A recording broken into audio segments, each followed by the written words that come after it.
FFIE stock analysis and FFIE stock prediction. Is it a buy right now? Watch this 1-minute video till the end to find out.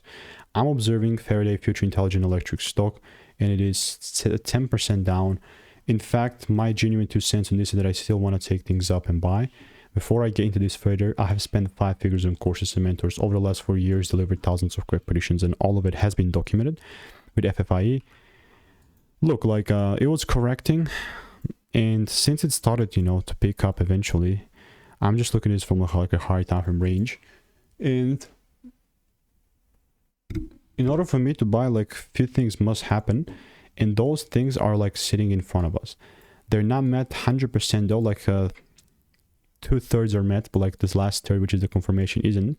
And that's kind of like I mean, everything is important, but without one, then I'm just not going to move forward. And that's like the stage that we're in right now. I must see this second break in order for me to continue, and if not, I'm just not going to buy ultimately. So I'll just keep waiting. And if you want to make more money trading in a very simple and lean way, you can click the first link in the description. It's just a free newsletter. So goodbye.